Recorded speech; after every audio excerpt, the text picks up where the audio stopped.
국방 FM 국민과 함께 국군과 함께를 듣고 계십니다. 국가 유공자는 대한민국의 오늘을 있게 한 주인공들입니다. 유공자를 위한 보훈은 국가와 국민의 의무이며 대한민국의 미래를 위한 소중한 사업입니다. 한 주간의 보훈 사업을 살펴보는 보훈 사업은 국가의 미래. 대한민국 무공수혼자회 하두철 조직국장님을 연결해서 말씀을 듣겠습니다. 하두철 국장님, 안녕하세요. 예, 안녕하십니까. 네, 내일이면은 전 세계인의 겨울축제 2018 평창 동계올림픽이 17일간의 일정을 모두 마치고 막을 내리게 됩니다. 국가보훈처가 매달 선정해서 발표하는 이달의 6.25 전쟁 영웅 중에 평창 동계올림픽과 인연이 있는 분이 있다고요? 예, 그렇습니다. 정확하게 말씀드리면요. 평창 동계올림픽이 열리고 있는 장소와 관련이 있습니다. 아, 네. 2018년도 2월의 6.25 전쟁 영웅으로 선정된 분은 그 네덜란드 대대 소속으로 6.25 전쟁에 참전했던 마리누스 덴 오우덴 육군 중령인데요. 네. 이 오우덴 중령은 1951년 2월에 치러졌던 강원도 횡성 전투에 참전했다가 네. 장렬하게 전사를 했고 네덜란드의 빌렘 군사훈장과 미국 은성 무공훈장을 받은 분입니다. 네. 이 오우덴 중령이 지휘한 네덜란드 대대가 주로 전투를 치렀던 지역이 바로 동계올림픽이 열리고 있는 평창, 강릉 부근의 강원도 지역이었습니다. 아, 그렇군요.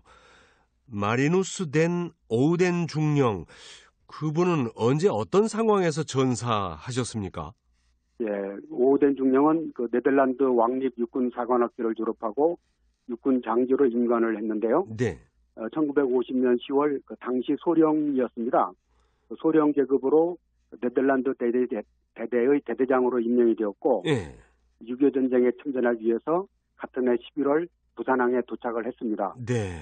그 네덜란드 대대는 당시 전선 상황이 매우 급박했기 때문에 부산에 도착한 지 1주 만에 전선으로 투입이 되었고 아, 네. 12월 중순의 혹한 속에서 미 제2사단 38년대에 배속되어 전선 후방으로 공격하는 북한군과 중공군을 방어하는 작전을 수행했습니다. 네.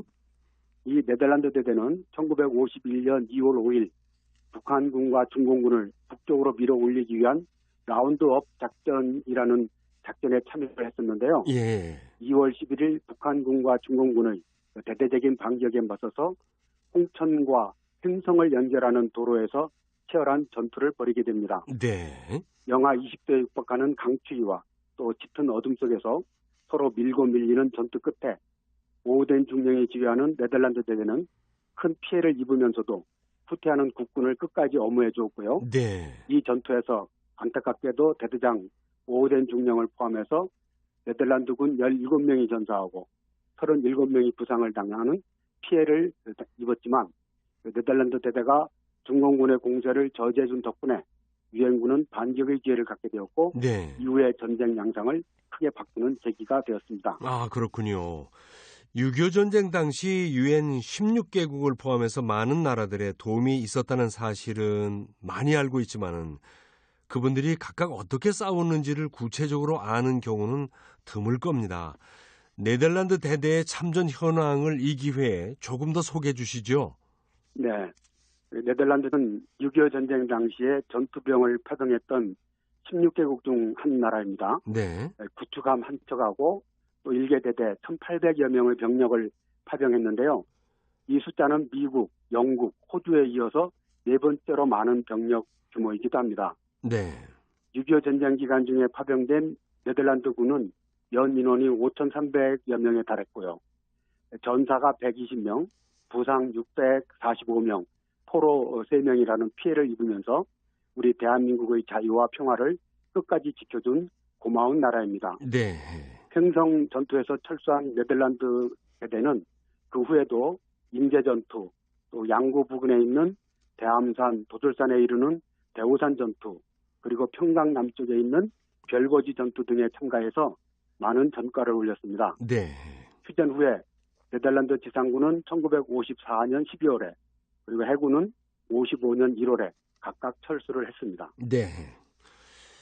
지금 생각해 보니까 올림픽 중인데 네덜란드 군인들이 지킨 그 대한민국 땅에서 바로 그 지역에서 네덜란드 선수들이 지금 선전하고 있지 않습니까?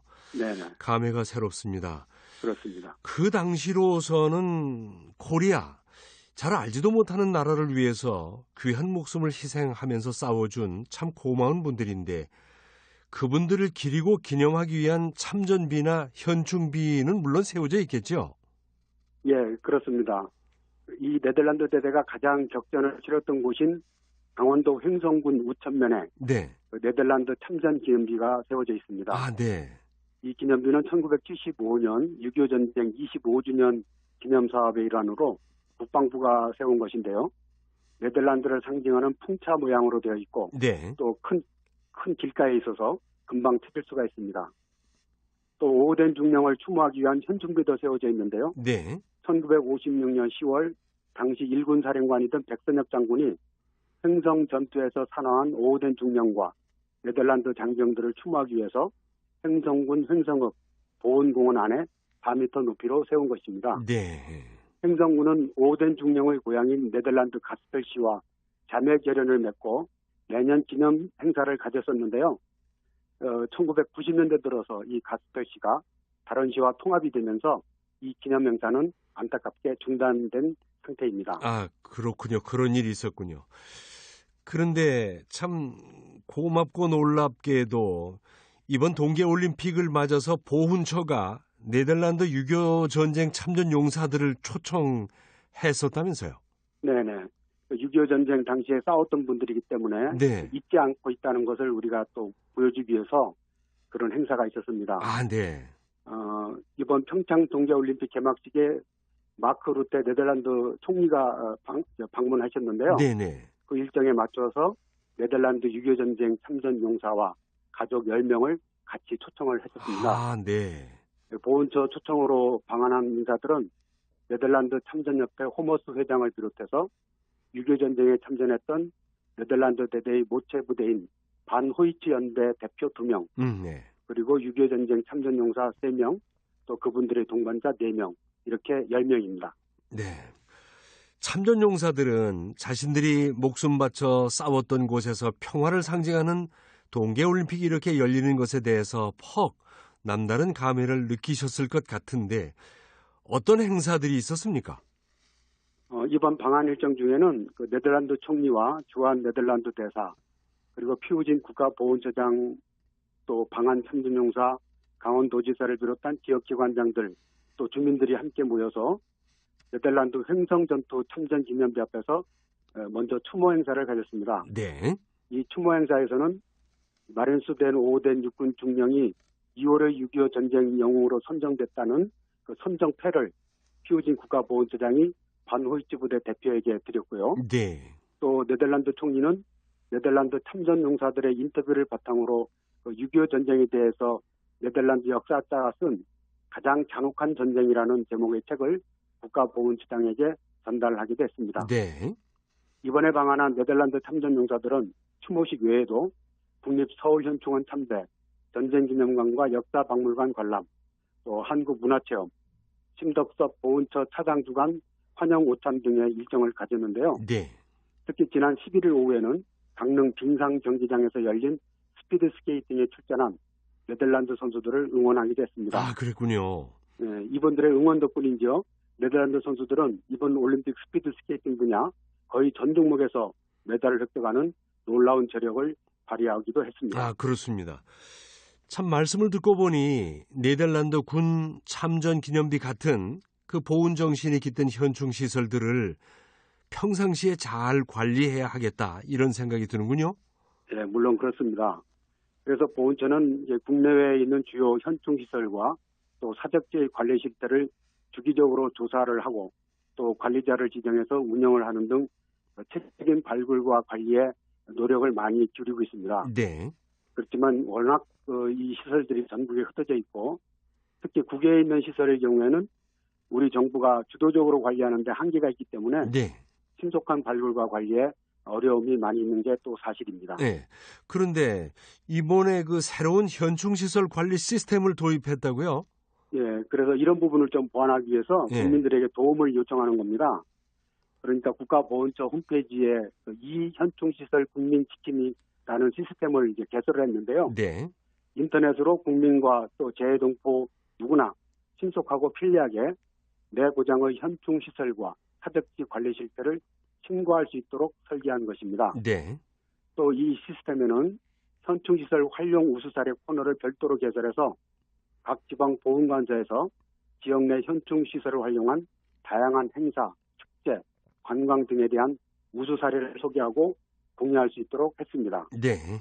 이 현충시설 국민지킴이 시스템으로 관리 실태 등을 신고해서 주요 현충시설이나 사적지 발굴과 관리에 기여하는 우수 참여자에게는 소정의 상품도 드린다고 하니까 네. 많은 분들이 관심을 갖고 자기 고장에 있는 현충시설 관리에 참여해 주시면 감사하겠습니다. 네.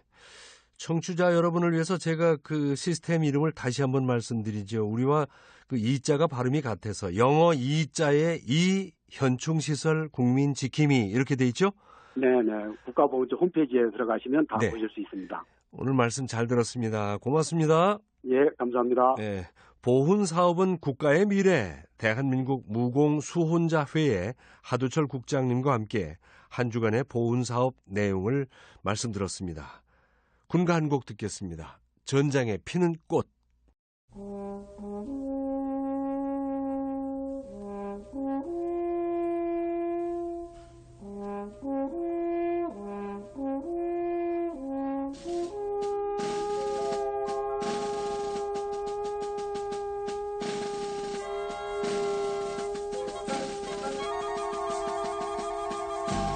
곡성이 멈추고 한 송이 꽃이 피었네.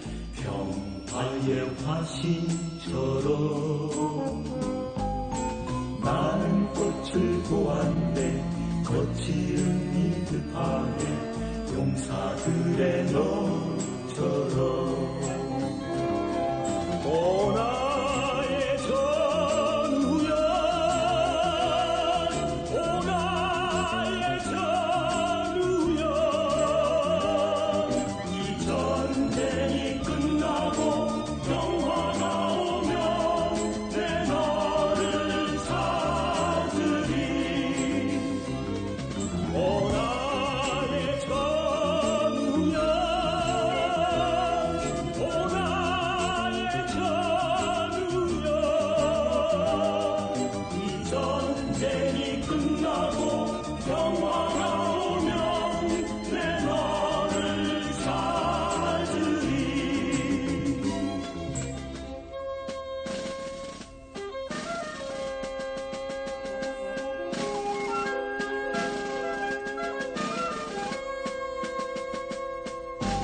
평화의 화신으로 산화한 전우여 너를 위해 꽃을 피고